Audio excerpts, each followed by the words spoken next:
Buenas tardes a todos y muchas gracias por vuestra asistencia, por supuesto.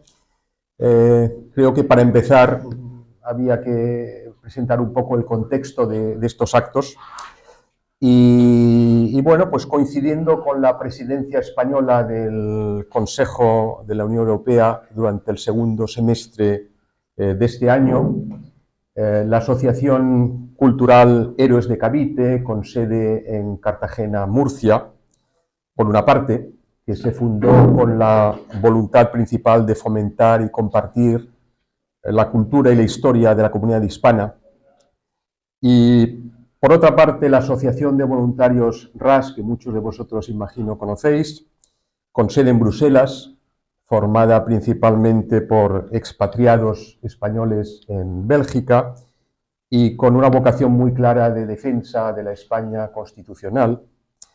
Pensamos, ambas entidades citadas, pues que este sería el momento oportuno para presentar en esta ciudad una serie de temas de carácter histórico-cultural relacionados con España, con América y la hispanidad en general.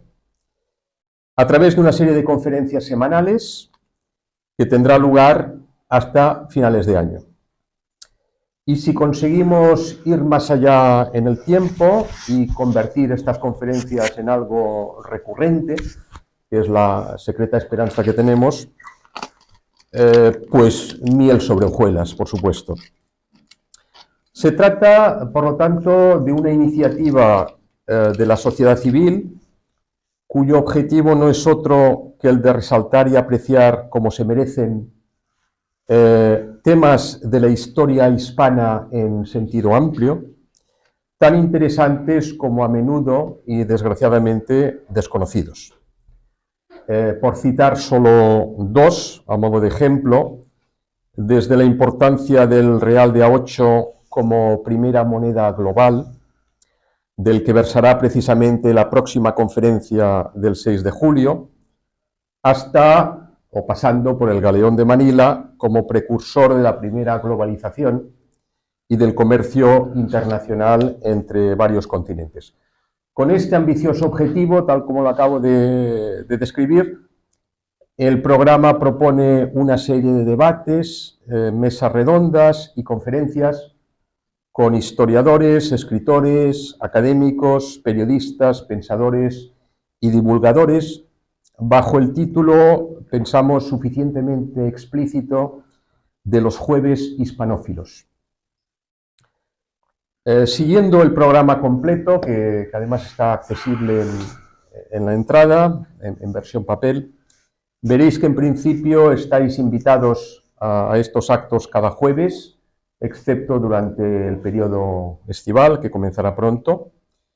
Aprovecho para recordar que las dos siguientes conferencias de 6 de julio y 7 de septiembre ya aparecen anunciadas en la página Eventbrite, que imagino habéis utilizado, por lo menos la mayoría de vosotros, para la inscripción en la conferencia de hoy. La mayoría de estas conferencias serán presenciales en este mismo local, con alguna excepción telemática que será debidamente anunciada. Tras cada conferencia, de aproximadamente 1 hora y media de duración, habrá un debate con preguntas y al final, por supuesto, estáis todos invitados a tomar un pequeño refrigerio e intercambiar impresiones con el conferenciante y con los demás asistentes.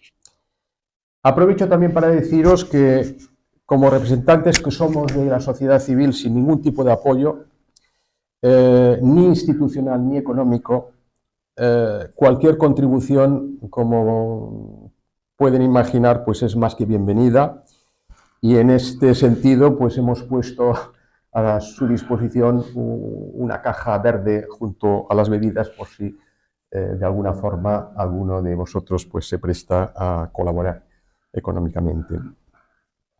Por último, y como en cualquier tipo de actividad, pues el factor humano es clave y sin él nada es posible. En este caso, creo que es de justicia señalar que el alma mater, el factotum y el deus ex machina aquí en Bruselas, y creo que me quedo corto en esta ristra de latinajos, pues ha sido el presidente del RAS, nuestro incansable todoterreno y muñidor de consensos, don Sergio Pavón, aquí a mi izquierda.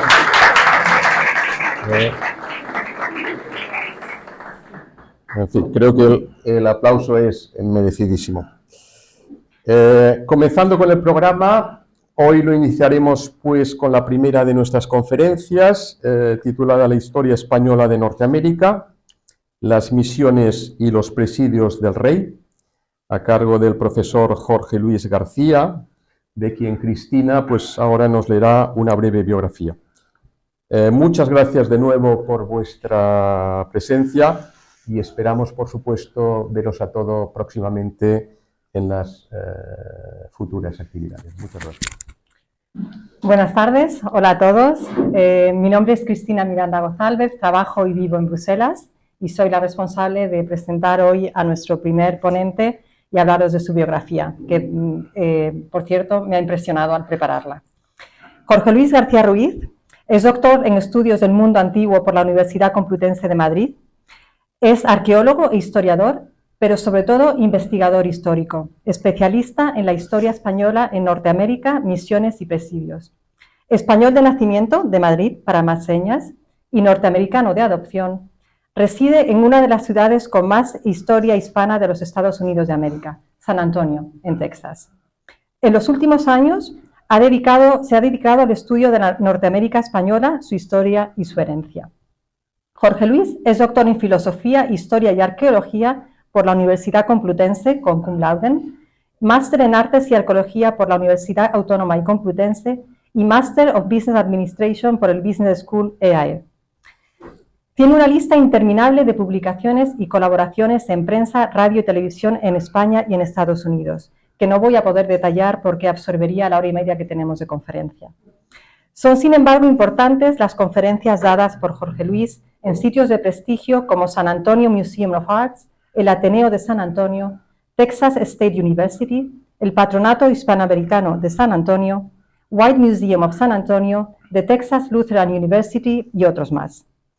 Jorge Luis ha sido, entre otros, curator de la exposición temporal Cronología de la Fundación de San Antonio y colaborador del San Antonio Museum of Art Catalog for the Viceroyal Exhibition del año 2018.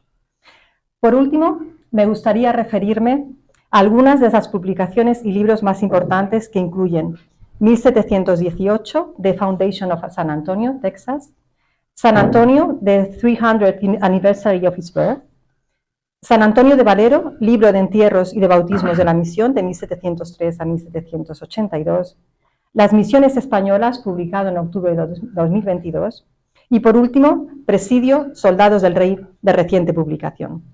Y es precisamente en base a estos dos últimos libros que he citado que la presentación de hoy va a versar. Jorge Luis nos hablará de la presencia española en América del Norte, la cual se mantuvo durante 300 años. Pero esta parte de la historia es desconocida para muchas personas, incluyendo españoles, mexicanos y norteamericanos.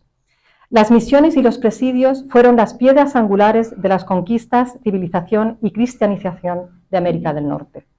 Jorge Luis nos sumergirá esta tarde en la rica y fascinante historia de la influencia española en América del Norte, donde seremos transportados al pasado a través de una atractiva conferencia de historia que abarca la acción civilizadora de la corona española desde Texas hasta Alaska.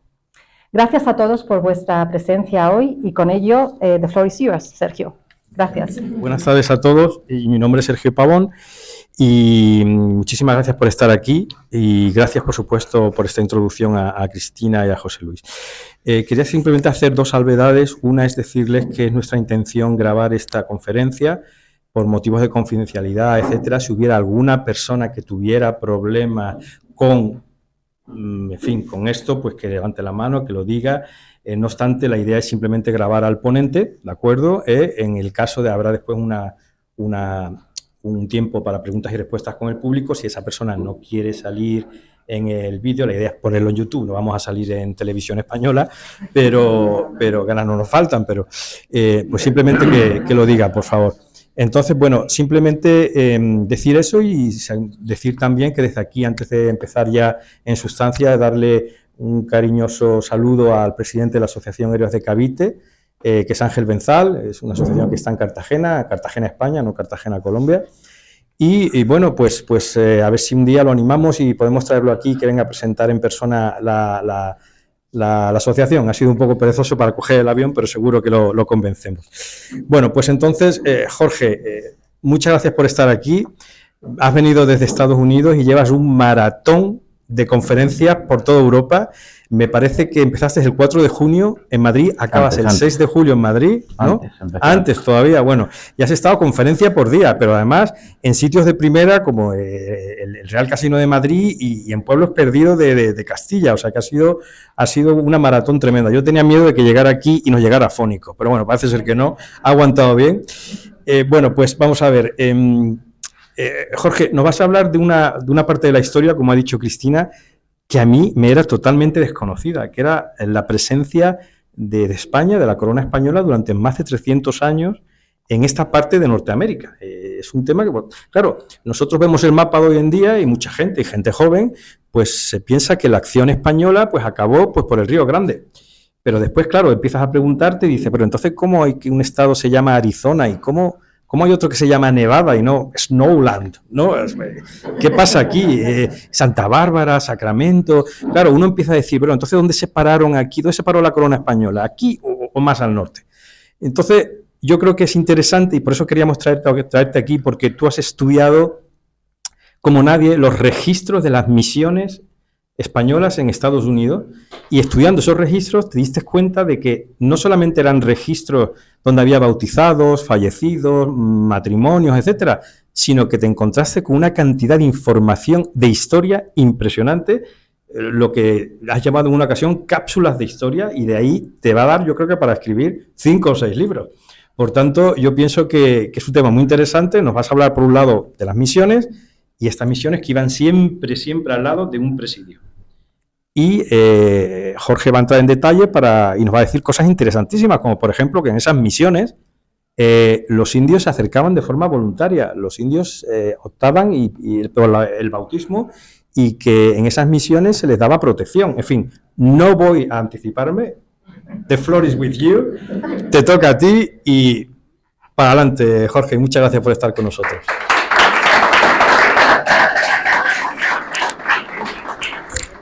Sí, porque ya casi vamos directos al vino, ¿verdad? Bueno, buenas tardes a todos. La verdad es que, pues, gracias por haberme invitado, porque, bueno, estaba ya un poco, había que ampliar todo esto fuera de las fronteras de España. Gracias a RAS y gracias a Héroes de Cavite también por toda la gestión. Bueno, a ver, hay mucho que explicar, es 1:30. Yo espero que vengan preparados, porque esto les va a cambiar su visión absolutamente, como me ha cambiado la mía, que yo también pues tenía mis ideas preconcebidas acerca de muchos temas, y a base de ir sacando documentos pues te lo va cambiando. Bien, yo soy sobre todo arqueólogo, no me queda más remedio que ser historiador, pero soy arqueólogo y mi visión, mi aproximación a todo es la de un arqueólogo. ¿Cuál es la diferencia? Pues un historiador se basa en bibliografía, libros, documentos, y casi están centrados en lo que se puede entender, pues la vida de los reyes, la geopolítica, las cosas grandes. Pero el arqueólogo lo que está interesado es en el pueblo, es en la gente. Cuando tú estás excavando, no estás excavando las habitaciones de Felipe II, estás excavando una casa de un pueblo normal y corriente, y tienes que sacar las conclusiones correctas para saber cómo esta gente vivía. Eso es lo que hace un arqueólogo. Por otra parte, pues tienes una aproximación científica, mientras que el historiador tiene una aproximación literaria. Entonces se lee todos esos documentos, se lee los libros de otros autores y elabora un ensayo histórico. En cambio, yo lo que he hecho pues ha sido algo más parecido a la arqueología. Pues, ¿qué tenemos? ¿Qué documentos tenemos? He utilizado unos 200 documentos, aproximadamente pues casi más cerca de 30.000 páginas leídas en los archivos para hacer este libro. O sea, literatura poquita, casi ninguna. Para esta presentación, pues Sergio me pidió que juntase 2, Si no van a tener suficiente con una, pues vamos a poner dos. Entonces les voy a hablar de misiones y les voy a hablar de presidios. Las dos cosas iban unidas de la mano.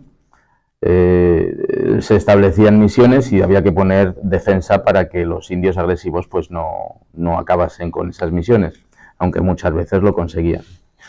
Esto es lo que ven aquí, es el Álamo. Es, digámoslo así, pues es casi un parque de atracciones. No sé si entienden lo que es un parque de atracciones, ¿verdad? Porque de historia tiene poco y pues cuando llega uno allí y es español o mexicano, sale absolutamente indignado de cómo trata la historiografía norteamericana, la presencia española o hispana en aquellas tierras. De lo que es esto es la iglesia únicamente, y lo único que queda es hasta aquí. Esto lo construyeron los frailes, bueno, lo construyeron los indios con la enseñanza de los frailes, y el resto es todo parte de la labor que hizo el ejército de los Estados Unidos. Cuando llegó ahí, pues le puso una frontal muy típica de los negocios de todo tipo. Esto pues llegó a ser un almacén, una ferretería, y así es como se quedó. Claro, si uno echa un vistazo y está en la tradición española, pues lo primero que ves es dónde están las torres de esta iglesia. Es que todas las iglesias españolas pues tienen torres. Entonces habría una aquí y otra aquí. Y pues ahora es el Álamo, y yo lo tengo que poner así, Misión de San Antonio de Valero, el Álamo, porque incluso a los norteamericanos, cuando les hablas de la Misión de San Antonio de Valero, no saben lo que es. Entonces hay que aclararles que es el Álamo. A ver si esto quiere trabajar ahora. ¿No? Pásalo con el botón. Ahí está. No sé si me he pasado de más. No. Vale.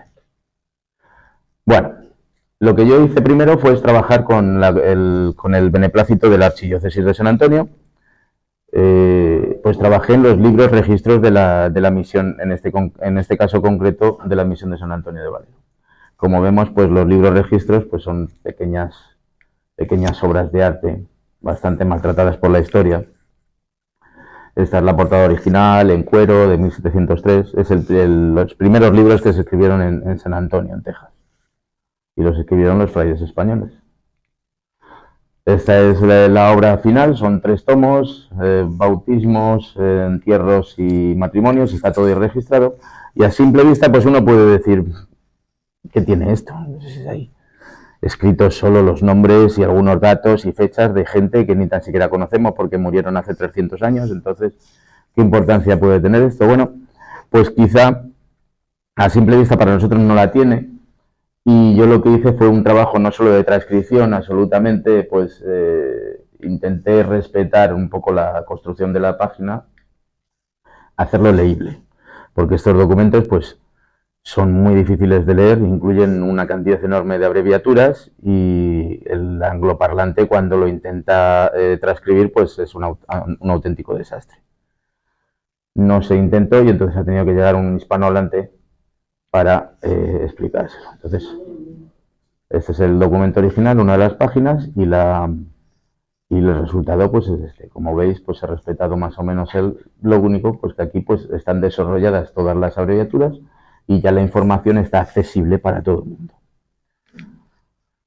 Este es el documento original, este caso es este es el libro de entierros, sí, exactamente, el libro de entierros. Y están en estas condiciones, las manos son de la archivera de la archidiócesis, y entonces pues a mí me ofreció unos guantes para trabajar con ellos y le dije, no, yo no voy a tocar eso, porque yo trabajo con fotografías de alta resolución, con una pantalla muy grande, entonces me permite ampliar, meter filtros y poder sacar la información que está aquí. Es que la información está ahí, pero a simple vista en el documento original no se puede leer. Entonces tienes que aplicar distintos filtros para al final sacar la información. Hubo un intento en 1978, un descendiente de los canarios que emigraron allí a San Antonio, que trabajaba de archivero en el Bell County, y hizo un intento de transcripción, tomó los datos, pero bueno, yo he devuelto a la vida pues del orden de 400 personas en cada libro. Estamos hablando de 1.600 registros aproximadamente, 1.500, 1.600 registros, en los que pues este señor hizo lo que pudo, pero hubo 400 personas que no las pudo sacar de aquí, ¿no? De los documentos en este estado. Entonces pues ha sido un trabajo. Yo en principio lo hice sin pensar que esto nos iba a llevar a ningún sitio, porque es un libro de registro. Allí yo asesoro y trabajo con grupos de descendientes de los soldados de los presidios, de los indios que vivieron en las misiones. Trabajo con ellos y les asesoro en lo histórico. Casi fue un regalo para ellos, porque al fin y al cabo en estos libros pues están sus ancestros. Pero no pensé que tuviese ninguna repercusión más. El problema es que, claro, cuando vas leyendo registro por registro, pues vas viendo cosas que son impresionantes y que cambian absolutamente toda la historia tal y como la conocemos. Entonces imagínense pues en el estado en el que está esto. De alguna manera pues hay que trabajar y hacerlo para sacar la información que está ahí contenida. En otros casos, en el libro de entierros, pues tenemos el documento en estas condiciones. Pues por allí hubo varias revueltas, varias revoluciones en México, también pasaron por allí. Y quién sabe dónde estarían los libros, a lo mejor en un desván, les afectó les afectaron los bichos, les afectó el agua, muchas cosas. En otros casos, pues lo que tenemos es que la tinta de la parte de atrás, la página que está escrita por su parte de atrás, es tan potente que perfora se pasa a la imagen de delante, entonces es bastante difícil de leer. Claro, el anterior archivero que intentó organizar esto, intentó leerlo, pues le costó mucho por motivos como este y como este, ¿no? Entonces ha sido un trabajo, pues aquí aproximadamente le metí un año aproximadamente en los 3 libros y ha dado unos frutos enormes. En muchos casos, pues lo que tenemos, la tinta es un pigmento que se mezcla con agua. Pues claro, cuando le entra el agua, lo que hace él es que se lleva el pigmento y aquí hay escasez y aquí lo acumula. Este es algún tipo de los documentos que vamos a ver. Y lo que yo he hecho, pues ha sido, esto es lo que ha sacado todas las conclusiones, lo que cambia la historia. Esto es una base de datos con todos los datos que figuran en los libros. Entonces lo que he podido hacer es, cosa que no había hecho nadie hasta ahora, pues es, por ejemplo, en este caso, estos numeritos de aquí, es mi código para decir que este señor, que ahora no lo veo muy bien porque está, señor o señora, Feliciana en ese registro, ¿verdad? El registro 17, pues está unida con el 309, 363, 393, todo eso es la familia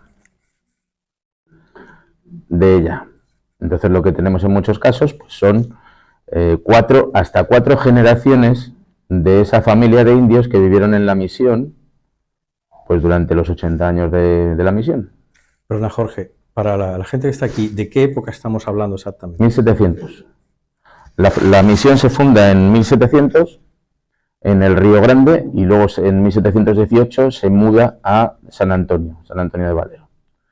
Entonces, luego ya la secularización de esta misión pues se produce en 1790 aproximadamente, porque no está clara la cosa. El caso es que la misión deja de tener función de misión, pero allí en aquellos edificios siguen viviendo gentes. Entonces, ya pasado ese periodo, que es la siguiente fase que estoy estudiando, pues nos encontramos que en ese edificio pues hay muchas viudas que están viviendo allí con sus hijos, porque, pues luego lo veremos, es que allí moría mucha gente.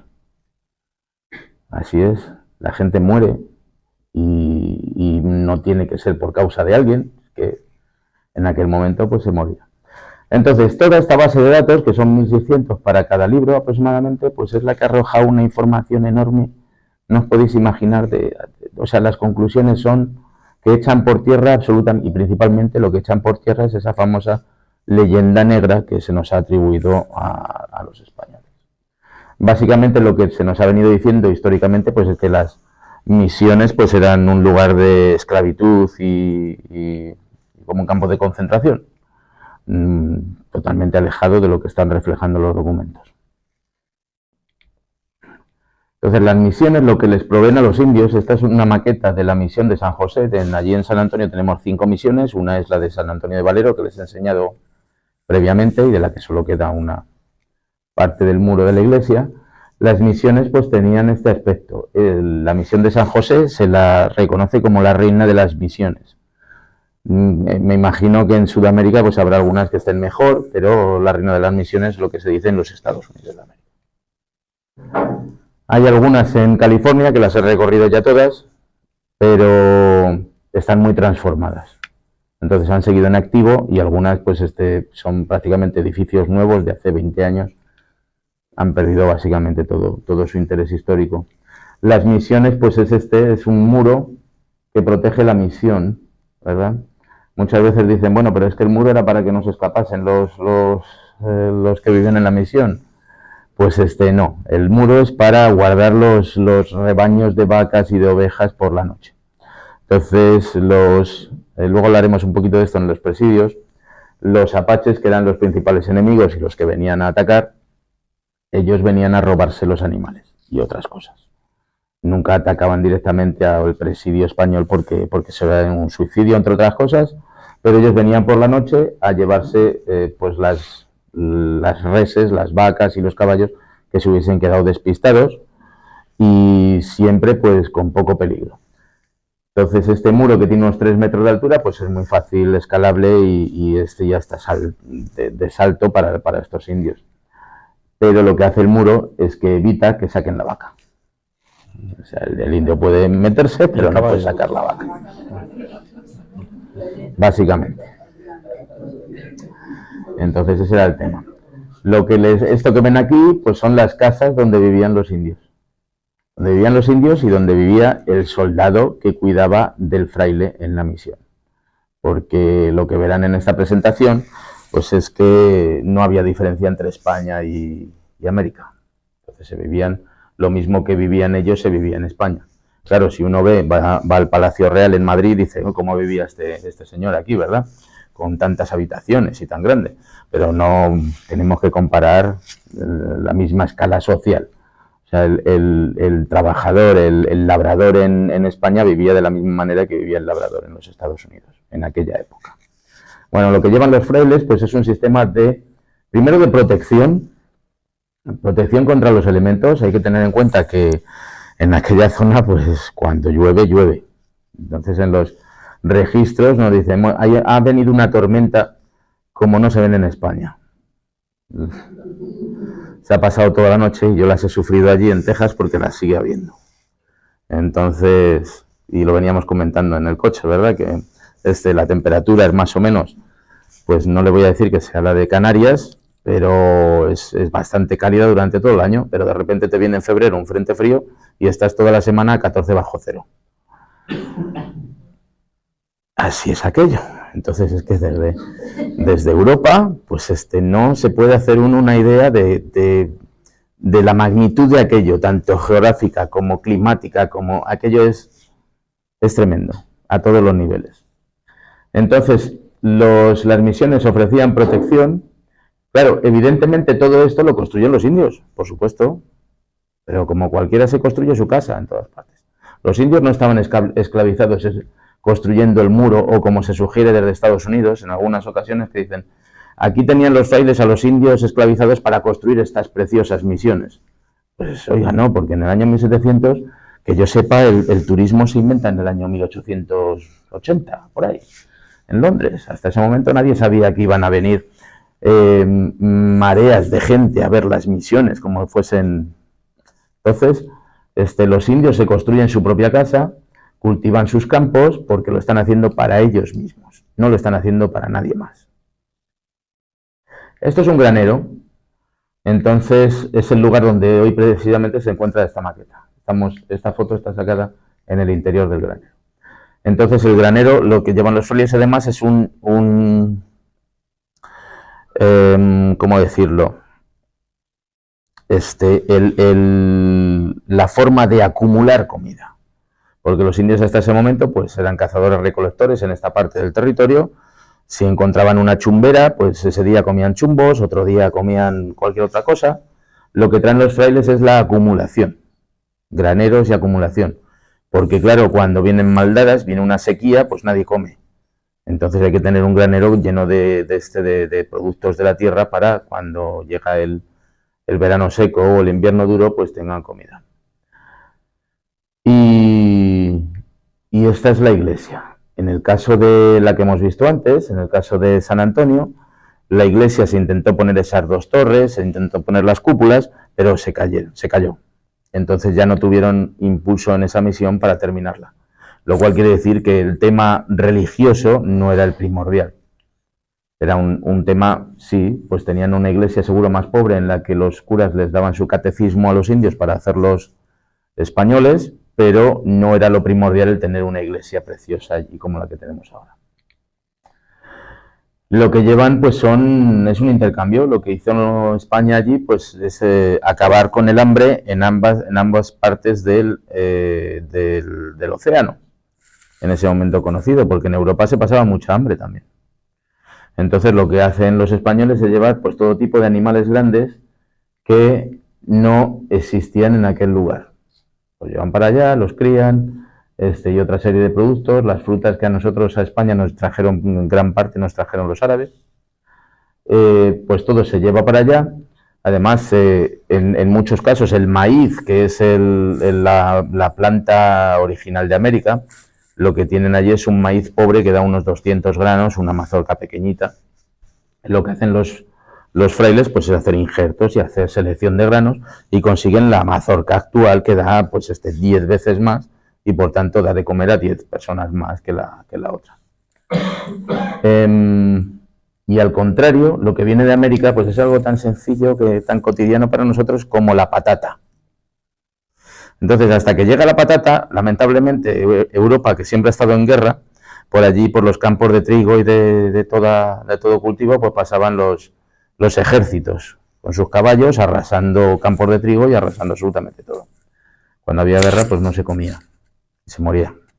Con la patata, está debajo de tierra, por ahí pueden pasar por encima tanques y lo que quieran pasar, que la patata sigue debajo, sigue creciendo y sigue dando de comer. Entonces fue un intercambio beneficioso para ambos hemisferios. Ya entrando un poquito en los documentos que yo he ido buscando, pues hay que hablar también de las diferentes formas de trato con los indios. Bueno, en alguna se lo voy a aclarar ya, porque seguro que sale alguna pregunta después. ¿Y este señor por qué está utilizando tanto esa palabra indios? Pues no es una palabra despectiva. Es que, ¿cómo llamamos a la gente de Australia? Pues la llamamos australianos. A los de Europa, ¿cómo los llamamos? Los llamamos europeos. ¿Cómo llamamos a la gente de las Indias occidentales? Las llamamos indios. Entonces ahora hay un politically correct por ahí funcionando en el que no se pueden mencionar determinadas palabras porque alguien ha decidido que son peyorativas y insultan, pero es que el idioma español tú necesitas añadirle a una palabra, necesitas añadirle un montón de adjetivos para hacerla, para insultar a alguien. No es simplemente llamarle indio, le tienes que llamar indio de... Es la riqueza del español enfrente del inglés. Ahora, pues lo que digo, hay que tener un cuidado con lo que se dice. Entonces es correcto, son indios. Había Indias orientales, que es lo que hoy es la India, y había Indias occidentales. Es el nombre que tuvo durante 200 años y para la corona hispánica, lo que hoy se conoce con el falso nombre de América. América viene de Américo Vespuccio, que llegó a Europa y dijo, pues yo he descubierto esto. No habló de Colón, y entonces habló solo de que él había descubierto un territorio nuevo. Y hubo un cartógrafo alemán pues que puso, pues le voy a poner América al territorio nuevo, y de ahí viene el nombre de América. ¿Por qué es falso? Porque los reyes españoles nunca hubiesen permitido que un territorio de nuevo descubrimiento llevase el nombre de una persona, porque implicaría propiedad. Y eso es lo que no estaban dispuestos en ningún momento. No la llamaron Columbia, la llamaron las Indias Occidentales. Hecho este inciso, ya no me regañan si sigo utilizando la palabra indio, no va seguida de adjetivos, entonces... Bueno, los indios bajo el sistema español de los frailes los describían como gentiles. Ahí los tienen. hijo de gentiles. Y gentiles, pues es los que no están bautizados. Gentiles o cristianos. Entonces, qué curioso que hoy la palabra gentil ha pasado a la historia como una palabra buena, ¿no? No despectiva, sino es un buen calificativo. Pero en cambio tenemos que franceses los describen como salvajes. Esto es un libro registro de una misión en la Luisiana francesa, y entonces es un registro muy parecido al que tenemos aquí, de cualquier otra, y los califican como salvajes. Y además dice, pertenecientes al señor Dauphiné, o la señora Dauphiné. Sí, porque esto es. She has had for good father, Mr. Pierre Lord. Entonces, hay diferencias, ya simplemente en el trato. Esto es un monumento que ha dejado de existir en la Plaza de Armas de Santa Fe, en el Nuevo México, en el que who have fallen in the various battles with savage Indians in the territory of New Mexico. So, tanto franceses como ingleses los califican como savage. Entonces, esto, pues curiosamente, esto era un monolito que era un homenaje a todos los caídos en distintas guerras y batallas y tal. Y ya cuando yo llegué en 2015, hice esta foto y encontré con que habían borrado la palabra savage. Pero unos años después, pues el monolito ya no existe. No les ha bastado con quitar la palabra savage, sino que han quitado todo el monolito. Bueno, es que esto difiere totalmente de lo que hacían las misiones españolas. Las misiones españolas, como ven aquí, 1700, que es el momento en que se funda San Francisco Solano, que es el primer nombre que tuvo San Antonio de Valero, pues tenemos que este fiscal, alguacil, en este caso está hablando de Santiago, el gobernador, Nicolás el fiscal y Lucas alguacil, alguacil mayor, yo sé. Allí tenemos alcalde, tenemos síndico, nuevamente alcalde, gobernador y regidor. Con esto que les estoy describiendo, la corporación municipal. Entonces estos señores elegían democráticamente a sus representantes, a sus políticos, los elegían democráticamente. Lo cual quiere decir, pues, que no había esclavitud, evidentemente. Es que lo que tenemos aquí es un pueblo. Ellos vivían en un pueblo. Ellos decidían vivir en esa misión. Llegaba un padre, un fraile, que les enseñaba cómo se vivía al estilo español. Es un poco más complicado porque estos, lo que tenían viviendo dentro de la misión, también eran unos indios que ya habían sido cristianizados previamente, que les servían de modelo. Entonces, los que llegaban nuevos veían cómo vivían los españoles, que vivían protegidos en ese muro, como les digo, con comida continua todo el año, y entonces decían, oiga, yo también quiero vivir ahí. Porque la otra opción era vivir fuera, y como van a ver ahora, como les digo, esto es una especie de comuna, de pueblo en la actualidad. Además llevan el mismo funcionamiento que en la actualidad. Pero entonces, estos cargos de alguacil, alcalde, etcétera, ¿qué eran? ¿Españoles o indios? No, son los indios. Ah, es que eso hay que clarificarlo. Sí, son todos indios. Estos son los libros registros de la misión. Y en la misión, pues vivía el fraile, que podía ser de cualquier parte, pero bueno, usualmente era español. Le ponían un soldado mayordomo, que era el que era el nexo de unión de la misión con el presidio. Cuando había un ataque de indios agresivos, pues el soldado mayordomo daba la alarma al presidio para que viniese ayuda. Y nada más, el resto eran todos indios, absolutamente indios. Entonces todos eligen sus representantes. No hay 3 documentos, hay los que quieran.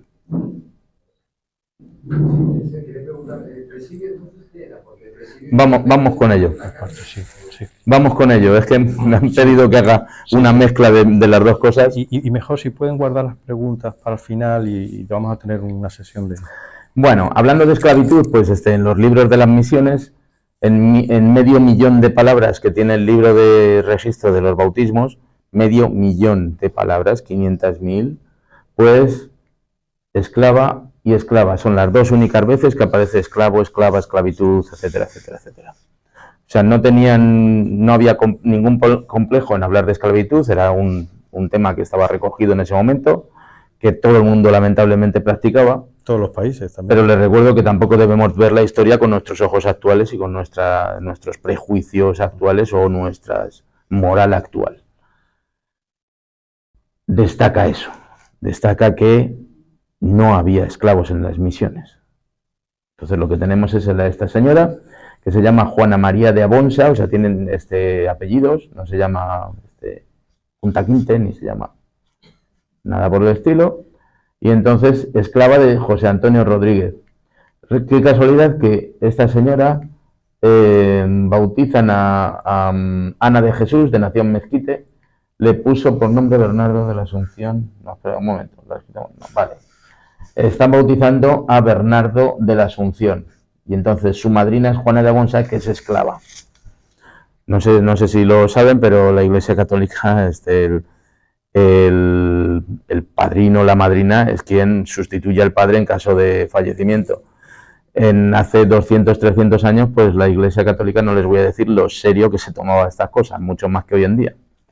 Entonces, pues no tiene ningún sentido que una esclava sea madrina. Eso es lo que yo me he parado ahí, pero porque me hacen falta mucho más datos, pero habría que empezar a estudiar el tipo de esclavitud o a qué se refieren con esclava. Porque, desde luego, no es esa visión que tenemos de los esclavos negros que estuvieron en las plantaciones francesas o inglesas, holandesas en la Luisiana. Es totalmente distinto. Aunque en el documento ponga esclava, no concuerda con lo de la actividad de madrina, para nada. Y aquí pues tenemos un mulato libre que se casa con una mulata que es esclava y que es de doña Josefa Real, y aquí pues nos surge la pregunta. Ella pidió permiso a Josefa Leal para que le permitiese casarse y se casó con el mulato libre. Evidentemente el mulato libre no iba a pasar a ser mulato esclavo, ya se lo digo. Entonces la mulata esclava pues también tenía libertad para elegir a su marido y pidió permiso y se lo dieron. Entonces esto conviene pensarlo, conviene pensarlo. Bueno, el problema era que cuando salías de la misión del pueblo pues morías, básicamente, porque los indios apaches pues se cargaban a todo lo que iba por allí, todo lo que se moviese lo mataban. Así es. Entonces esto luego se lo explicaré en la parte de presidios, que ya vamos llegando. Este es el libro de entierros y tenemos una embajada de 4 indios de diferentes naciones que vivían dentro de la misión. Van a ver a los indios cocos, cocuases, que se escribe en francés, cocos en español, los van a ver para convencerles de que se vengan a la misión de Valero a vivir con...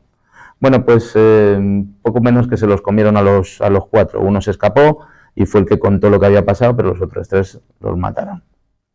Estamos hablando de un mundo de violencia y hay que asumirlo. Entonces lo que se está haciendo pues es manipulando la verdad en muchos casos. Hay cosas también que son pues bastante tiernas. Entonces tenemos aquí a un padre pues que se le murió el hijo, probablemente pues de alguna epidemia, alguna viruela. Y entonces el padre indio también le entró tanta pena que se pasó un mes sin comer hasta que murió. Entonces, todas estas cositas las vas encontrando en el libro, en los libros estos, y en cierto modo te hacen pasarlo mal porque vas como lo que hace el documento es que te está metiendo en ese momento, en ese lugar, y entonces vas asumiendo lo que estaba pasando en la misión como si tú fueses testigo directo. Entonces llega un momento que llega una epidemia y ves que van muriendo niños y uno tras otro y vas escribiéndolo, vas pasándolo y vas pensando, a ver, por favor, si se pasa la epidemia de viruelas, y es algo que es histórico, que ya no lo vas a cambiar, pero tú en tu subconsciente estás pensando, oye, ¿sabes? Entonces es algo que te llena bastante. Y luego hay otras cosas porque son interesantes. Este es el libro de matrimonios, en el que pues tenemos este juicio. Se produce un juicio en el que uno de los soldados, hay otro parecido, uno de los soldados pues la deja embarazada a una señora del pueblo, le promete matrimonio y se va. Evidentemente no cumple con la palabra dada. Entonces esta mujer lo denuncia en el tribunal eclesiástico y el párroco de allí pues lo que hace es arrestar al soldado y le mete en la cárcel hasta que termine el juicio, y al final el párroco pues dijo: no, se tiene que casar usted con ella. Entonces lo obligaron a casarse. No sé lo que pasó después, pero el caso es que le obligaron a hacerse cargo del niño. Tenemos otro muy parecido, que pues el mismo caso, la deja embarazada, se va, promete matrimonio y se va, pero luego no lo cumple. Entonces hacen una investigación que son hojas y hojas y hojas y además toda la investigación tú la vas leyendo, como les digo, si estuvieses allí. Y resulta que después de la investigación pues el párroco le exonera y le echa un rapapolvos enorme, porque eran dos niñas de 16 y 17 años, en el que la pequeña pues se estaba beneficiando con medio pueblo, ¿no? Había querido pillar, la madre estaba induciendo para que pillase algún soldado para que casarla y tal. Y es que hay una aportación testifical de un montón de gente que había estado con la niña y no sabían ni de quién era el niño. Entonces el que había sido acusado ni siquiera había estado ahí, estaba destinado en otro presidio a 600 kilómetros de distancia. Entonces todo esto pues no tienes solo cosas tristes, sino que también tienes algunas cosas muy interesantes. Y ahora ya les voy a hablar del presidio. Preguntaban por atrás que qué era el presidio, que suena a cárcel. Bueno, sí, efectivamente el significado actual es el de cárcel. Pero claro, hablando de historia,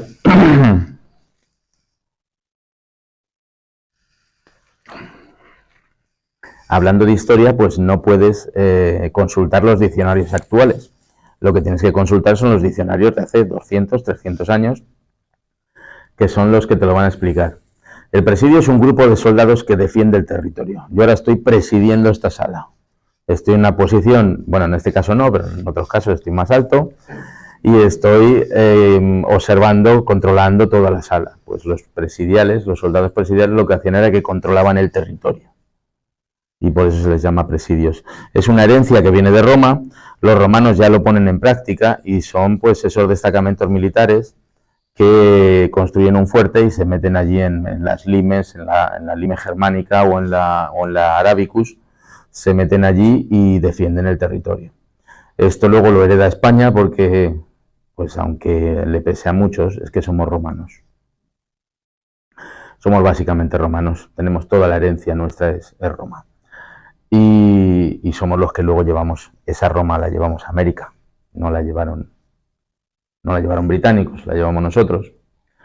Entonces somos herederos de ellos, de los romanos, y en el norte de África pues ponemos los mismos presidios para proteger la frontera sur.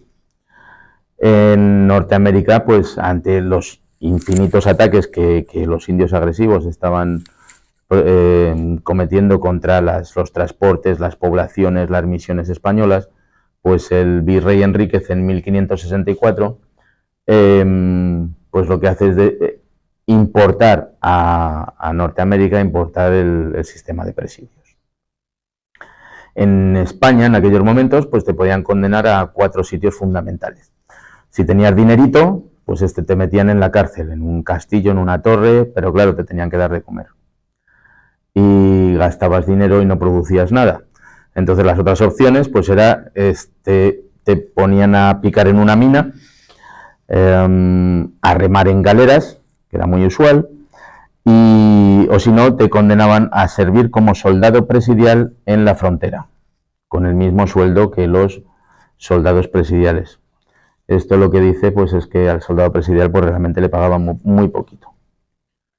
Lo que le pagaban era para comprarse los caballos, la pólvora, las armas defensivas y ofensivas. Cuando el presidio se deja de usar como elemento defensivo, pues esa palabra se queda ya unida indisociablemente a lo que es la cárcel. Los jueces pues seguían condenando a presidios, aunque ya no eran puestos de soldados. Y es algo que nosotros luego pues exportamos desde el español, son 2 palabras que se exportan al inglés y al francés. que tienen una raíz muy parecida. Yo el libro, pues lo que he hecho, como les decía, pues es utilizar nada más que documentos originales. Aquí no hay literatura, no hay otros autores. Entonces tienen archivos pues el Archivo General de la Nación, Archivo General de Indias, el Archivo Franciscano de la Biblioteca Nacional de México, que es maravilloso para la zona de Texas. Tienen mucho de Huntington Library en San Marino, California. Pues hay todos los archivos. Lo que he hecho ha sido un registro de los archivos y prácticamente lo único que he hecho ha sido peinar la superficie. Porque en el Archivo General de Indias tenemos del orden de 90 millones de documentos. Documentos como este, que es el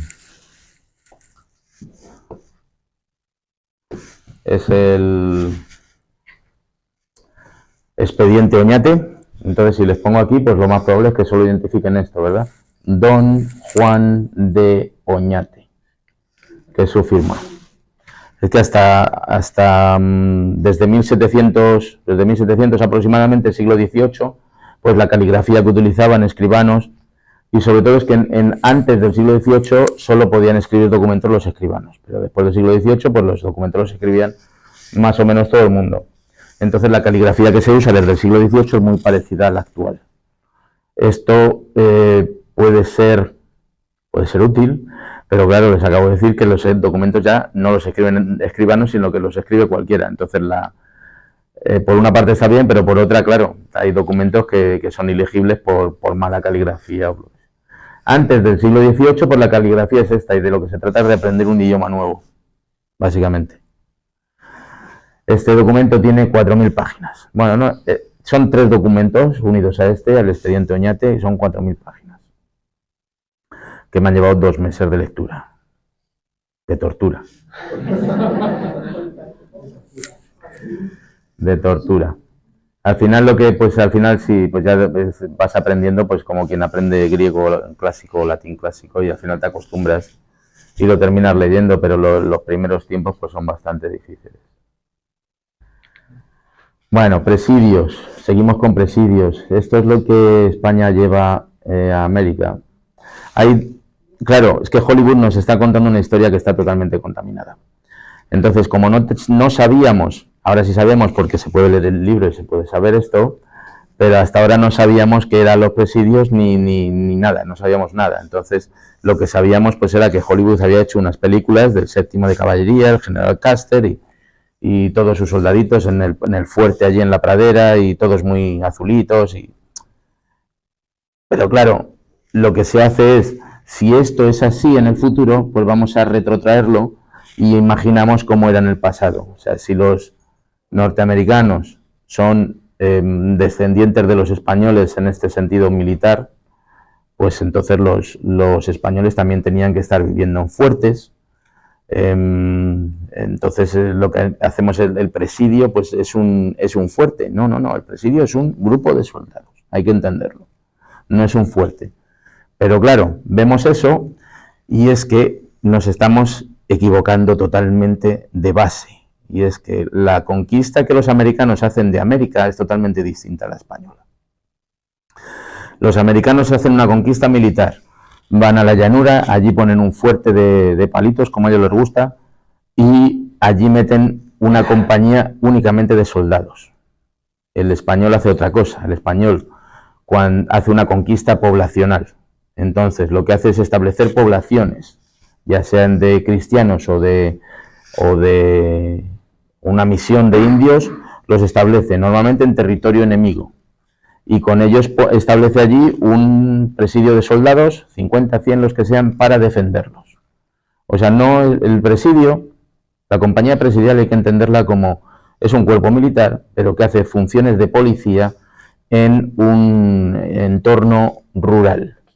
Entonces lo que les estoy describiendo es a la Guardia Civil actual. Básicamente.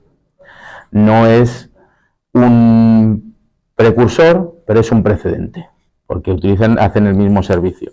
Entonces la Guardia Civil actual no la imaginamos conquistando territorios, pero sí la imaginamos defendiendo lo que ya hay. Y esto es lo que hacía el presidio. El presidio defendía las poblaciones que se habían establecido en territorio enemigo. No es un castillo. Claro, esa conquista poblacional se hace con que a los soldados españoles los reclutas con familia, tienen que tener familia, porque no van a hacer una labor militar, sino que van a poblar el territorio. Y lo mismo que lo pueblan, lo defienden. Entonces, la construcción de todo es totalmente distinta. Ya no necesitan un fuerte, porque tampoco los indios ni eran estúpidos, y entonces no se les ocurriría atacar a un fuerte de soldados. Eso solo pasa en las películas. Entonces tenemos dos de los presidios más peligrosos de la frontera. El de Santa Fe, que era precisamente el que recogía a esas personas condenadas a servir como soldados presidiales, porque claro, es que el de Santa Fe estaba como 1000 kilómetros metido en territorio enemigo y lejos de cualquier otro puesto español. Entonces lo que se hacía habitualmente, llegaban los soldados, 4 estacas, plantaban aquí 1, 2, 3 y 4 y ya tenían la plaza de armas. Alrededor de la plaza de armas se construían el resto de edificios y aquella que es San Antonio de Valero, San Antonio de Béjar, perdón, San Antonio de Valero es la misión, que no se ve, estaría ahí arriba. San Antonio de Béjar, Santa Fe, San Francisco, las principales ciudades estadounidenses hoy en día empiezan como presidios españoles. O sea, son un grupo de soldados que se va con sus familias, se establece en un territorio para dar defensa a otras misiones de conversión de los indios. Como ven, no hay ningún fuerte, no hay ningún muro. Este es el edificio del gobernador y esta es la iglesia. Entonces, al igual que se hace con las poblaciones españolas, en cualquier sitio del mundo, tienes 3 poderes, que es el civil, el militar y el eclesiástico. Y en torno a la plaza, pues tienes la alcaldía o cabildo, el civil, tienes el cuartelillo de la policía, guardia civil o militar, el que sea, y tienes la iglesia. Pues esto es igual. Aquí en el Palacio del Gobernador estaba el poder civil y el militar, y aquí estaba el eclesiástico. Y el resto, pues son las viviendas de los soldados y otros edificios. En el de San Antonio lo mismo, se llega a 4 estacas, pum, pum, pum, la plaza de armas, y en las casas de los soldados se construyen sobre todo en adobe y piedra. Es que además también los españoles también eran ecológicos, porque llevan un sistema de construcción que es utilizando el adobe y la piedra. Pero claro, llegan después la colonización, la conquista norteamericana, y ellos construyen con palitos. Entonces eso requiere arrasar absolutamente con todos los bosques. Contaminar los ríos, arrasar los bosques. Tanto es así que todavía hay muchos que tienen muchos problemas. Y va bien para los, ¿cómo se llama? Los huracanes, esas cosas. Bueno, hay gente que dice, no, pero es que estos son 4 casas, esto no es una villa. Hay gente que pone peros a todo, siempre poniendo peros. Los del what about. Pues claro, es que estamos describiendo una villa del siglo XVIII, preindustrial. O sea, no tienen nada que ver con las ciudades actuales, que son industriales, y entonces es un conjunto de viviendas, y aquí lo que tenía era una vivienda y el campo para cultivar sus cosas, evidentemente. O sea, lo que les estoy presentando pues es por lo mismo que hay en España, es que no hay absolutamente ninguna diferencia con lo que se ha hecho en España. Bueno, los soldados de cuera, ¿verdad? Es lo que se conoce de los presidios, los soldados de cuera. Pues bueno, soldados de cuera fueron en el último caso, o sea, en los últimos tiempos. El resto del tiempo fueron cotas. Las cotas entran en desuso en España porque no detienen las balas de los arcabuces. Entonces, lo que hace España es que cuando llega a América se encuentra con un enemigo que está atrasado tecnológicamente. Entonces lo que tiene que hacer es llevarse sistemas defensivos preparados para ese enemigo. Se llevan las cotas. Pero claro, después de 200 años sin hacer cotas, pues ya no había ningún artesano que las pudiese hacer. Entonces se llevan todo lo que encuentran, pero allí en la llanura los apaches, cada vez que mataban a un soldado, pues le quitaban todo y se lo llevaban como trofeo. Eso hace que poco a poco vayan faltando cotas, no hay reposición, y se inventa algo parecido en base a 7 capas de cuero de venado. en las que interponen algodón para que paren las flechas enemigas. También lo hacen que incluso es capaz de parar un balazo de arcabuz. Entonces es un elemento de sustitución que se ha hecho famoso porque ahora todo el mundo habla de los soldados de cuera, ¿verdad? El que está en la portada del libro. Todo muy bien, todo muy bonito, pero no tiene nada que ver con la realidad. La realidad es totalmente distinta. Esta que tenemos, esto es el Museo de Historia de Santa Fe en el Nuevo México, y esta, la única original que he encontrado, está en el Museo del Ejército de Toledo. El resto de los que he visto en América son copias malas, no porque es que es un problema de modelo. Han utilizado modelos de gente que ha modificado documentos y entonces se han basado en modelos falsos. Entonces no ves ninguna como esta, las otras las que ven pues son unas copias bastante malas. Los mapas pues tienen un aspecto interesante porque luego los miras y dices, esto no se parece, no describen la geografía, ¿no? Pero sí son como pequeñas obras de arte que sin palabras te describen cómo funcionaba todo aquello, y lo que vemos en 4 soldados presidiales, ¿verdad? Que van con cota de malla, no van con cuera, la celada con la rejilla y el barbiquejo, van con sus arcabuces, estos dos los están disparando, y van escoltando, que ese es su primer trabajo, escoltar a las columnas a los transportes, las recuas de mulas y los carros de bueyes. Esto es esquemático, evidentemente, porque eran larguísimas, kilómetros y kilómetros de transporte que llevaban allí. Para imaginarse esto en la actualidad, el caballo si lleva una cuera de protección, pues si alguno es aficionado a los toros o ha visto a un picador, pues es lo mismo, Entonces, entre cota, armas ofensivas y armas defensivas, pues tenemos aquí un peso de unos 200 kilos que se le añaden al caballo, lo que hace que estos sean pues como los tanques actuales. Entonces, los tanques actuales, si no llevan infantería de apoyo, no valen para nada. Caen rapidísimo, lo mismo les pasaba a ellos. Entonces llevaban indios flecheros de apoyo, eso es la infantería de apoyo. Estos indios, los españoles siempre han llevado aliados indios a los que han pagado. Estos indios tenían un sueldecito de 2 reales diarios, que no es mucho, no era mucho, pero es que tampoco los soldados españoles ganaban mucho. Pero lo que sí demuestra es que a todos ellos, en cuanto hacían un trabajo para la corona, para las misiones o para cualquier español, por ley les tenían que pagar 2 reales diarios. Entonces iban en una proporción de 1 a 4, si iban 50 soldados o 100 soldados españoles, pues tenían que ir 400 indios acompañándoles de infantería. Y entonces llevaban un arco largo que es de la misma altura que el guerrero. Pero el problema es que el enemigo, los apaches, empiezan a montar a caballo. Y lo hacen pues incluso mejor que los españoles, por varias razones. Entonces, claro, el arco largo no lo puedes disparar desde un caballo. Entonces ellos evolucionan su armamento y utilizan un arco corto mucho más potente y un chimal, que es el escudo redondo de los indios. Esta es una adarga española de origen árabe. Entonces el arco corto ya se dispara de forma horizontal y lo puedes pasar de una banda a la otra del caballo y no te impide como el arco largo. Todo ha sido una evolución, un aprendizaje. La adarga lo que hace pues es que lleva esta hendidura, es de origen árabe, pero muy utilizada por los españoles, en la que sujetas la adarga para protegerte de las flechas y encima pones en esa hendidura el arcabuz. Y entonces los españoles, tanto españoles como indios, sabían que el arcabuz solo tenía un disparo, porque recargarlo era un suicidio, tardaban 2 o 3 minutos en recargarlo. Entonces lo que utilizaban es una técnica que se llamaba el amago.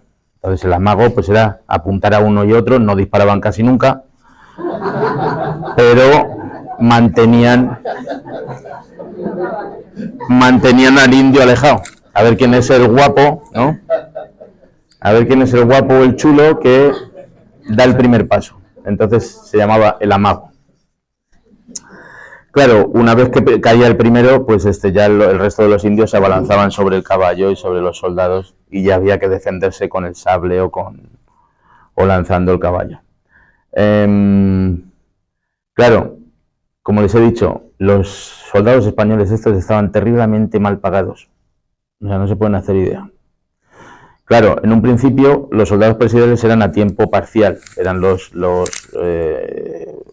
la gente que ya estaba establecida, a veces eran ricos, a veces no, que estaba establecida en el territorio y ellos vivían en el territorio y hacían a tiempo parcial, pues hacían las labores de escolta, todas estas cosas, y les daban 400 pesos aproximadamente para que se pagasen las armas. Pero con el tiempo esa gente ya evidentemente no quiere hacer ese trabajo y entonces se empieza a reclutar a mestizos y a indios cristianizados. Pero la corona pues dijo que estaban bien pagados y entonces les siguió pagando lo mismo y ya eran casi profesionales. La compensación que encontraban pues era que si los destinaban a formar un pueblo en un sitio nuevo, pues tenían acceso a tierras en las que podían cultivar y sobrevivir con ello, pero estaban siempre muy mal pagados. Entonces había veces que se quedaban sin armamento y lo que hacían era no utilizar los armamentos de los indios. Como además ellos mismos eran en muchos casos indios, pues no tenían ningún problema en utilizarlos. ¿Por qué cabalgaban también los indios? Pues porque eran unos tirillas. Es que el soldado presidial metía 200 kilos encima del caballo y los indios cabalgaban a pelo, muy delgaditos, cabalgaban a pelo. Las armas que utilizaban eran muy ligeras y entonces muchas veces pues cuando los españoles querían salir a enfrentarse a ellos, los indios ya estaban a 3 jornadas de distancia. Entonces nunca fue una conquista militar, nunca fue una aniquilación porque no había medios para ello. Los indios, se me ha olvidado comentarles que los indios que ayudaban a los españoles, los indios flecheros, pues eran infantería. Entonces iban caminando al lado del soldado y lo que hacían es que mantenían al enemigo agachado mientras el soldado español pues tenía que andar recargando el arcabuz o lo que fuera. Cuando los soldados salían sin los indios flecheros, pues aquello era un desastre. No hacían absolutamente nada. Muchos de estos soldados presidiales, como les digo, pues eran indio tlaxcalteca, del pueblo de Parras. Soldado a quien advertí su obligación porque estaba haciendo de padrino en un bautizo. Y ahí igual, de nación tlaxcalteca. Entonces lo que desde muy pronto están utilizando los españoles es personas de la tierra. O sea, claro, cuando nos hablan de españoles allí, pues estamos hablando de mestizos o de indios cristianizados. Porque una vez que estaban bautizados, pues ya eran considerados españoles con todos los derechos. Pues podían alistarse y podían hacer lo que querían. Ahora empieza lo duro, yo espero que vengan preparados porque esto va a ser un shock. Entonces, México Tenochtitlan se conquista por Hernán Cortés con la ayuda de los tlaxcaltecas con una facilidad pasmosa, sería la definición. Me van a decir que no, que es mentira, sí, es mentira. Pero es que lo que les esperó el resto de la conquista es de una brutalidad tal que hace que la conquista de los aztecas fuese un paseo por el parque. Desde aquí hasta aquí, que es la frontera de los actuales Estados Unidos de América, 200 años aproximadamente de conquista pasito a pasito, poblacional, establece una población, llegan los indios y te la arrasan, matan absolutamente a todo el mundo, con mucha violencia además, y otra vez vuelves a mandar gente, así una tras otra. Esto causó una cantidad de sangre y una cantidad de muertos que no se pueden hacer idea. Y esos son todos estos documentos que nadie se ha molestado mucho en publicar. Lo que tenemos aquí es una barrera natural que es el Río Grande, en muchos aspectos. Pues aquí tenemos un territorio de bisontes, de búfalos, de bisontes, que no pasaban al sur porque estaba la barrera natural del Río Grande. Y lo que tenemos a esta zona de aquí pues es un desierto impenetrable pues que hace otro tipo de barrera. Entonces, lo que se ha hecho con los Estados Unidos actualmente pues es más o menos conservar la barrera natural que ya tenían. Bueno, como les voy diciendo, desde aquí hasta aquí se fue conquistando pasito a pasito y lo que tenemos ahí es mucha antropofagia, mucho canibalismo. pero mucho, en mucha cantidad. Todos prácticamente practicaban la antropofagia, porque toda esta zona está superpoblada y no produce, es bastante seca. Entonces es un canibalismo proteínico. Sí, sí. Es que no tenían, el ser humano es el único mamífero que vive como hormigas, como insectos, porque el ser humano actual, el Homo sapiens, porque colaboramos entre nosotros para conseguir un resultado mucho mayor, como hacen las hormigas, porque vivimos en nidos, en enjambres, como son las ciudades actuales, pero además, si no tenemos conciencia de ello, pues somos absolutamente aniquiladores de todos los recursos naturales que están a nuestro alcance. Y eso, por mucho que se empeñen políticamente, yo creo que no tiene ninguna solución. Lo vamos a seguir haciendo hasta el fin de los días. Está en nuestro ADN, agotar todos los recursos. Entonces, estos indios aquí estaban superpoblados, acabaron con todos los animales grandes, bueno, acabaron absolutamente en toda esta zona. Los bisontes y ciervos y todo esto es en el norte, ¿vale? Acabaron, y entonces una de las cosas que tienes para el único animal que te queda de 60 kilos para echar a la olla, pues es el bípedo. El otro día tuve a una venezolana y a una ecuatoriana en una charla en Alicante y con mucho cariño compró el libro y estaba encantada y tal, pero me dijo eso, nosotros como descendientes de los indígenas todavía nos va a costar mucho aceptar todo esto. Pero es que no es un documento, es que hay muchos documentos que reflejan el mismo comportamiento a lo largo de un siglo. Entonces lo que entra aquí pues es la Iglesia Católica con sus misiones y empieza a cambiar y empieza a decirles, señores, es que ustedes no pueden comerse al vecino. Es que ustedes no pueden tener 30 mujeres. Entonces eso va en contra de la Iglesia Católica y eso entra en confrontación con la vida que ellos estaban teniendo hasta ese momento de libertad y de hacer lo que querían en el territorio. Y eso es la causa principal de confrontaciones entre españoles e indios. Como les digo, van a encontrar mucho de esto en el libro. A partir de aquí ya lo que hay son 3 ejes, que es la conquista ya de los Estados Unidos de América. El primero se produce por el Camino Real de Tierra Adentro, el Camino Real de la Santa Fe, el Camino Real de las Californias y el Camino Real de los Texas. Son 3 caminos que no estaban unidos entre sí, porque entre este y este tenemos los Grandes Llanos, territorio apache, más al norte Comanche, y esto lo de aquí pues son las montañas rocosas y pues es muy difícil de meterse ahí. ¿Cómo se demuestra que los españoles no hicieron todo lo que se les acusa? Pues es que aquí tenemos que este es el presidio de San Antonio de Béjar. Este presidio es el que preside el territorio que hoy llamamos Texas, que es más grande que España. Entonces imagínense a 72 soldaditos para controlar todo ese territorio. Aparte, pues como ven aquí, ven que 10 están de guardia, ¿verdad? Pero luego al cuidado de la caballada hay 34 personas. O sea que la mitad de los soldados se dedicaban simplemente a cuidar a los caballos para que no los matasen los apaches y se los robasen. Entonces realmente ya no son 72, sino 30 y pico. Con 30 y pico soldados controla todo un territorio como el de España, el tamaño de España, o el tamaño de Francia, o...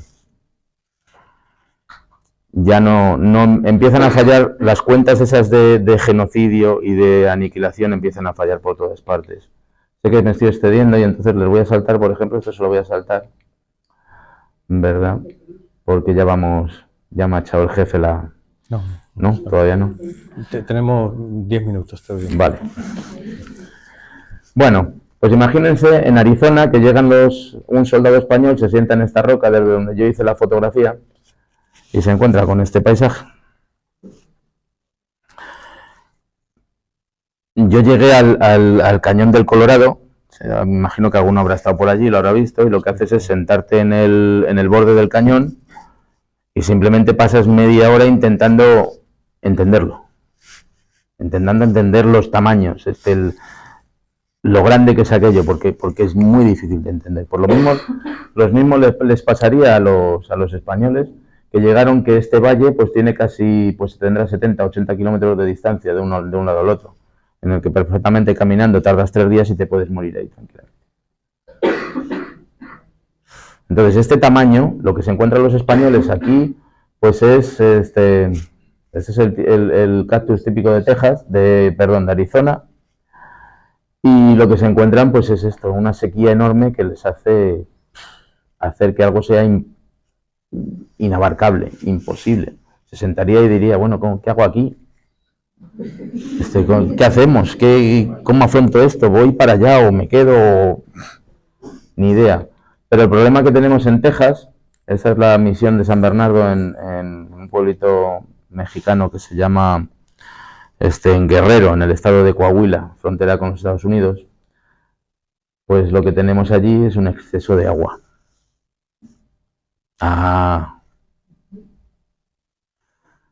¿Verdad? Es que el concepto que teníamos es que Texas es ese secarral en el que la vegetación seca va dando vueltas por ahí, las tormentas de arena y todo eso. Pues no.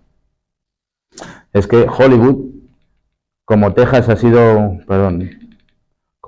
sido tan modificado por la mano del hombre desde el primer momento, pues cuando quieren hacer una película de época, pues se tienen que ir a Arizona, se tienen que ir a Nuevo México, y lo que nos están enseñando es esa parte. Porque lo que es Texas, el problema que tienen es de exceso de agua. Entonces hay unos ríos enormes que atraviesan Texas, que pues además como llueve de la manera que llueve, pues llegaron la expedición española ahí. Este es el Río Grande, es uno de los pocos sitios donde se puede atravesar el Río Grande desde la orilla mexicana, allí está la orilla estadounidense, en el que te llega el agua por el tobillo. Por aquí puedes atravesar el paso de Francia. Pero el resto del río, pues, y hay dos carencias enormes que la gente de hace 300 años tenía. La primera es que no sabían leer, muchos de ellos. Muy poca gente sabía leer. Pero la segunda es que muy poca gente sabía nadar. Entonces, en cuanto el río venía un poco fuerte, un poco alto, pues allí morían caballos, personas, moría un montón de gente. ¿Qué tenían que hacer? Esperarse en una orilla a que la corriente bajase, y a lo mejor tenían que esperar 1 mes o 2. Entonces hay sitios, como ese es el Camino Real de los Texas precisamente en la actualidad, hay sitios esto es en el otro lado, esto es en México, en Sinaloa, tampoco. Hay sitios en los que pues el marqués de San Miguel de Aguayo sale con una expedición para echar a franceses que se habían metido en el este de Texas, sale con 500 soldados y 5.000 caballos. Sale en 1719, se va, cuando vuelve en 1722. Y son 700 kilómetros a la ida y 700 kilómetros a la vuelta. O sea, habían tardado 3 años en 1.400 kilómetros. Porque era todo, pues... Claro, ahora llegamos con nuestros coches, ¿verdad? 6 horas, 7 horas, ¡bum! Ya estamos allí, con nuestros puentes, pero imagínense lo que estaba pasando esta gente en aquella época. O sea, todo lo que les estoy contando es absolutamente epopéyico, es brutal. Cuando los indios se enfadaban, hacían una revuelta, pues se metían por aquí, en Sinaloa, imagínense, por ahí. Pues ahí tenían que entrar los soldados españoles, más que nada, a convencerles de que bajasen. Les tenían que convencer, porque el rey siempre dijo: a los indios no los tocáis. Los indios eran intocables. A pesar de lo que nos hayan vendido, a pesar de lo que nos hayan dicho, los indios eran intocables. Y entonces cada vez que un español tocaba a un indio, pues tenían un tribunal especial, y en la inmensa mayoría de los casos los españoles eran condenados, eran juzgados y condenados y pagaban sus penas por haber abusado de los indios. Porque ¿qué pasaba? Que si los españoles abusaban de los indios, se enfadaban, se iban aquí, pero antes se habían cargado al fraile, a no sé cuántas familias en las haciendas, y entonces, pues eso es lo que hacía, pues como tenemos ahora en el este de Europa, hay guerra, ¿qué pasa? La gente sale disparada de allí, despuebla el territorio. Y eso es lo que no quería la corona. La corona necesitaba un territorio en paz que estuviese poblado, porque si, aparte de las muertes, si se despoblaba ese territorio, volver a poblarlo costaba 40 o 50 años. Entonces la corona no se podía permitir eso, no se lo pudo permitir. y siempre dijo a los indios: no se los toca. Esto está en todos los documentos y además está soportado por los indicios que hay en la realidad. A veces sí se les tocaba, pero como las cosas de palacio van despacio, pues, pero la justicia tardaba, pero se ponía en práctica. Lo que tenemos aquí apoyando otro mapa, pues es evidentemente consumo humano. El humano en esos territorios era visto como otro animal del territorio. Entonces, estos son flechas de las que hacían ellos. En la flecha necesitas que la punta esté sólidamente sujeta a la vara, porque si no, cuando da en el animal o en la persona a la que están disparando, se desbarata y no entra. Entonces necesitan que esté muy fijada. Este tipo de construcción la estamos viendo en el Paleolítico español. El otro día pasé por Santander, me enseñaron una cueva y justamente tenían lo mismo exactamente. Lo único que podía conseguir la presión y la fuerza para sujetar la punta de flecha con el palo eran los tendones animales. Es lo único que la sujetaba. Pues claro, en esta zona no había animales. Por tanto, blanco y en botella. Yo de pequeñito, voy acabando, ya me queda muy poquito. Yo de pequeñito, en la escuela nos dijeron que los españoles les habían enseñado a los indios a cortar las cabelleras. Eso es lo que aparecía en nuestros libros de historia. Ahora, pues claro, como estamos en esa vorágine de echar la culpa a los ingleses absolutamente de todo, pues dicen que son los ingleses los que les han enseñado a cortar las cabelleras. No, ni una cosa ni otra. Los indios ya lo practicaban en 1550. Cuando los españoles llegan allí, este es el documento, que es los primeros casos documentados de corte de cabellera que se encuentran en los documentos. Traen colgadas por detrás las cabelleras de las coronas que quitan, y algunas han sido de mujeres hermosas, con cabellos rubios y bien largos. Esto lo estaban practicando los indios. Había veces que se llevaban las cabezas, era muy habitual llevarse la cabeza como trofeo, pero por la razón que fuese, había veces que no y se llevaban la cabellera. No se escandalicen, porque la historia humana ha sido así de violenta siempre. Entonces nuestro afamado héroe Viriato, en España, pues hacía lo mismo, cortaba las cabezas de los romanos y las ataba en su caballo, porque de esa manera asustaba a las legiones romanas que venían a conquistar Iberia. Entonces, tampoco hay que irse de un extremo a otro, ¿vale? Esto se ha hecho siempre, la historia humana ha sido violenta toda su historia y no hay lo único que tenemos que hacer es reconocerlo, porque cuando ya tienes la verdad, pues a partir de ahí puedes progresar, hacer estudios, lo que tú quieras. Pero si de base ya tienes cosas como esta, ¿qué vemos aquí? Película, ¿no? Hollywood. Vemos sobre todo violencia. Esta película, a mí me gusta el cine, pero esta película es violenta desde el minuto cero hasta el final, ¿verdad? Quien la haya visto, no veo otra cosa más que violencia, sangre. Pero claro, es que los aztecas eran mucho más que esto. Entonces, cuando tú te vas a las pirámides de Teotihuacán, allí al noreste de México, de la Ciudad de México, pues te encuentras, el turista va a subir la pirámide. Yo ya con mi peso, pues no puedo. Entonces lo que hago es quedarme en el yacimiento arqueológico y te das cuenta que como Augusto Ferrer Dalmau, el pintor de este cuadro, se documenta muy bien, pues te das cuenta que las casas de los aztecas eran tremendamente parecidas a las casas romanas que vemos en Europa.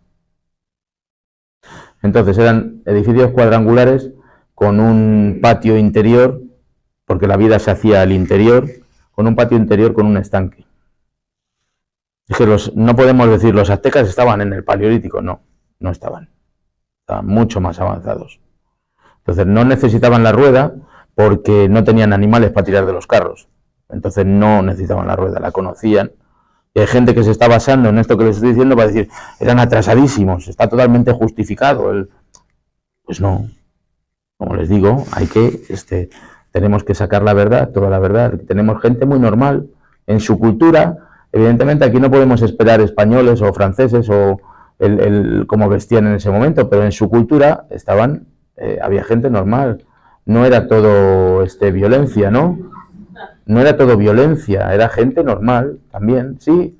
Había sacerdotes que cortaban la cabeza y que sacaban el corazón, sí. Pero también había mucha gente normal. Aquí tenemos a Doña Marina. A mí me gusta llamarla Doña Marina porque ese es otra de los temas de la leyenda negra. La Malinche. La Malinche no fue mala para nada.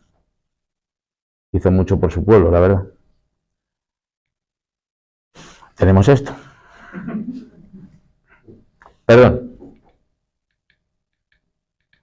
¿Qué vemos aquí? Es que estos indios son extranjeros. Estos indios son mexicanos. Entonces nos podemos permitir el lujo. ¿Verdad? Son mexicanos. Pero en este caso, ¿qué vemos aquí? Es que estos indios son estadounidenses.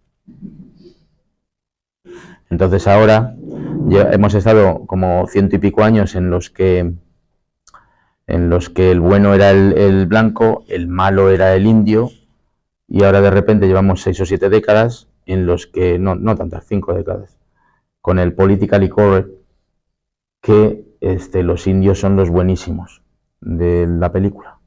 Entonces tenemos a los apaches. Apache en idioma zuñi significa el enemigo, y quiere decir el enemigo de todos los demás, que son seres de luz.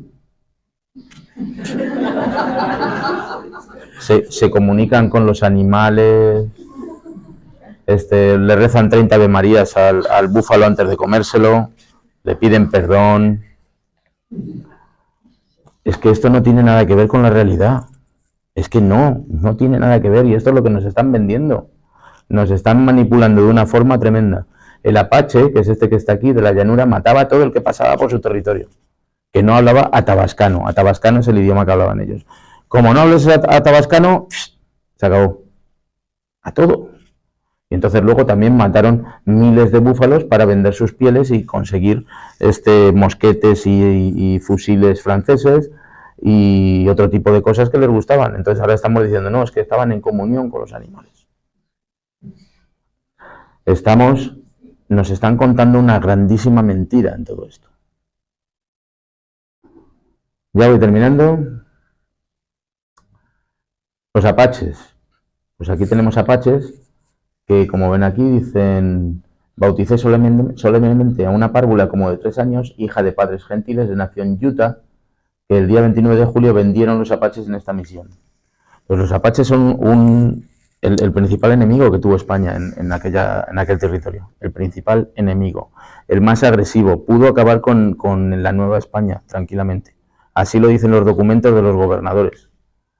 ¿Qué hacían? Pues atacaban otras poblaciones de otros indios, mataban a todos los hombres adultos y se quedaban con mujeres y niños. Y entonces esa nación ya desaparecía. Pues todo esto es lo que se está achacando a los españoles que hicieron los españoles. No, los españoles lo metían en las misiones. Curiosamente, pues cuando viene toda esa avalancha de europeos a Texas, los únicos que quedan con vida son precisamente los que estaban en las misiones, porque al resto los expulsaron a todos, los echaron de allí. Hay documentos que dicen, pues si no se van de aquí, los matamos. Y esto pues es más o menos también Comancha que dieron los apaches a Roque.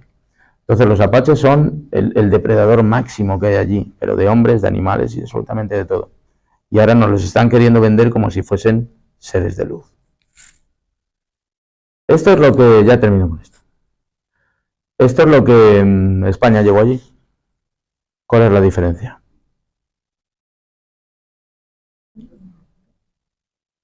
No. Yo les ayudo. Es que no hay diferencia. Básicamente. Los que tenemos aquí son indios coahuiltecos del sur de Texas. Entonces, pues bueno, sí, por las caras podemos ver que no son de Sevilla o de Bruselas ¿verdad? No son de aquí, pero el resto. ¿Y de dónde son estos?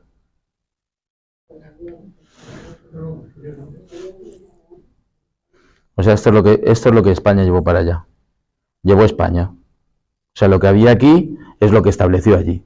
A todos los niveles, cultural, legal, poblacional, de todo, absolutamente todo. Es una copia, es lo que están diciendo los documentos uno tras otro. Además, el libro, les digo que tiene como 200 documentos, y cuando uno retira de ahí las referencias históricas, fechas y lugares, pues en muchos casos es como si estuviese leyendo la actualidad, porque no hemos cambiado absolutamente nada, pero nada. Y yo con esto acabo.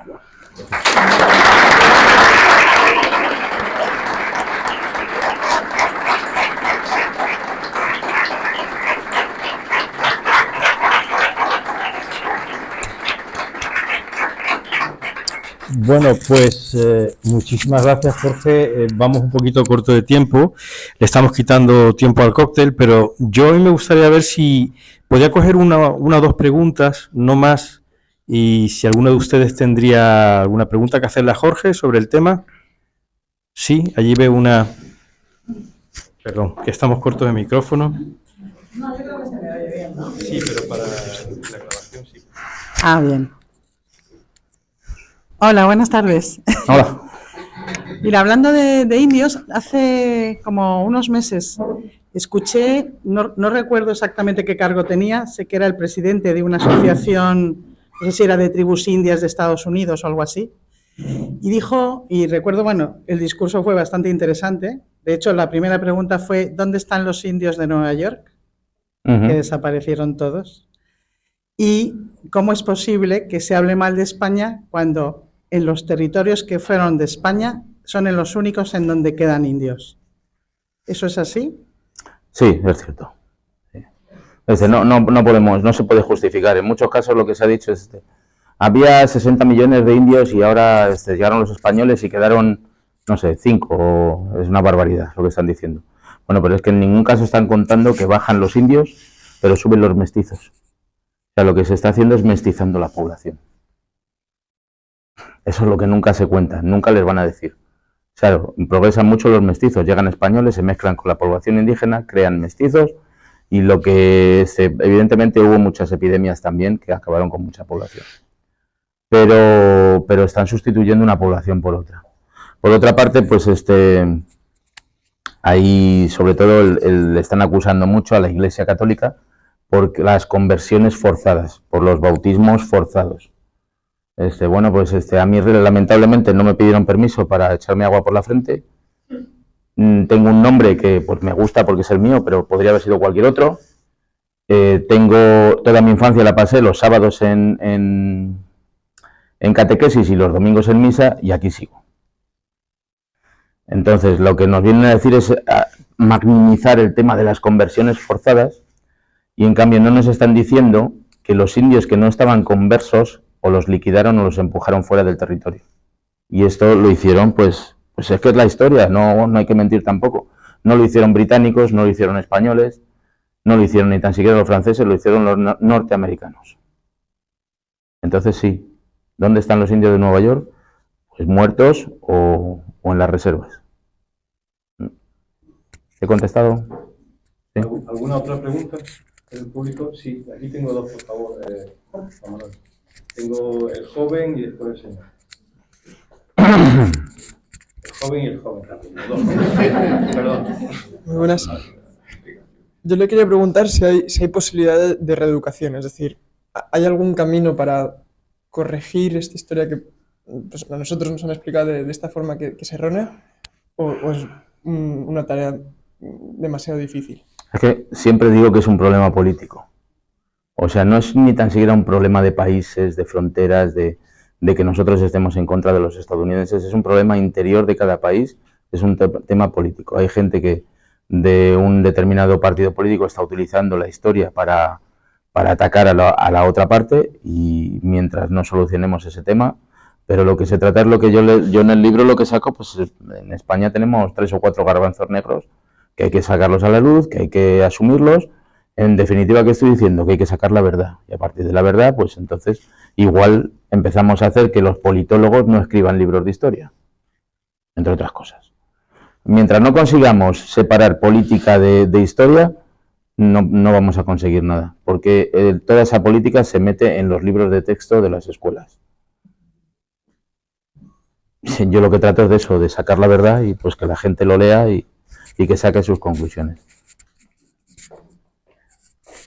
O sea, lo veo crudo, pero bueno.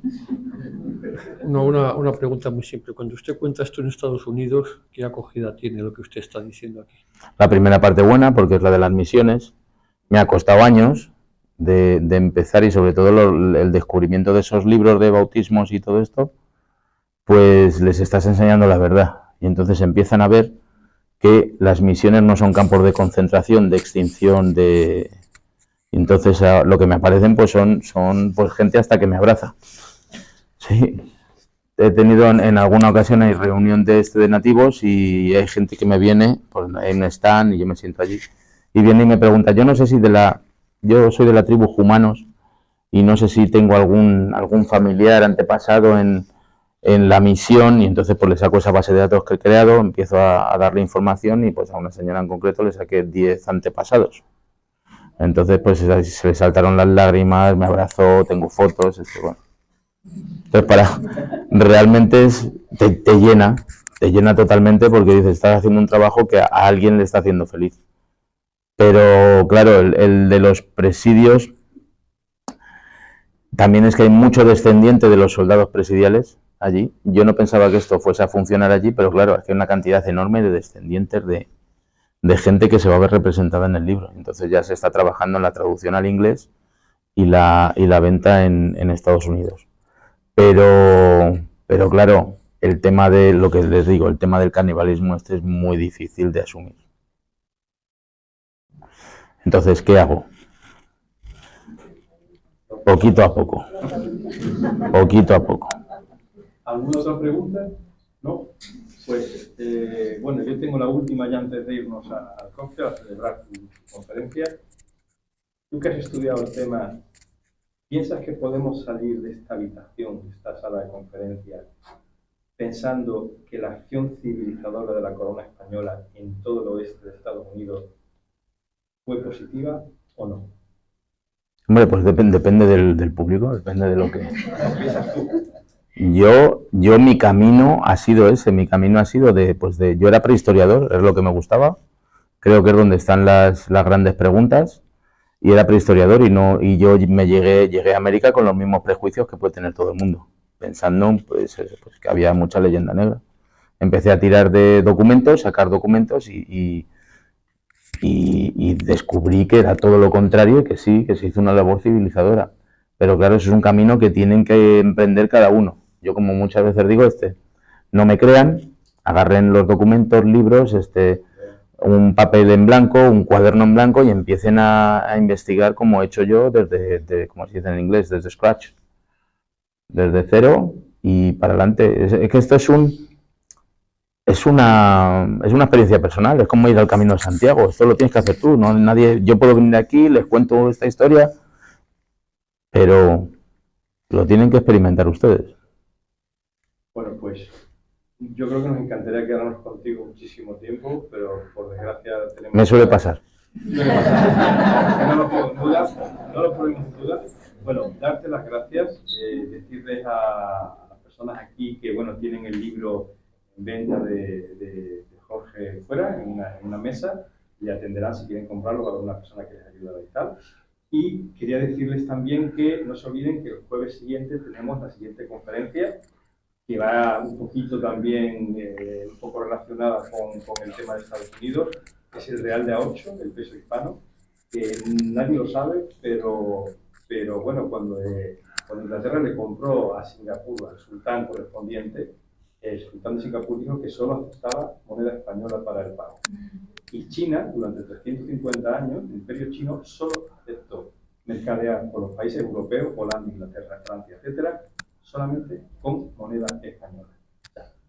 Lo veremos en la conferencia siguiente el jueves, les espero, les enviaré el link por Eventbrite para que... Vamos, eso es un poco un aperitivo, igual que hice con Jorge, pero, en fin, ahora es tiempo de...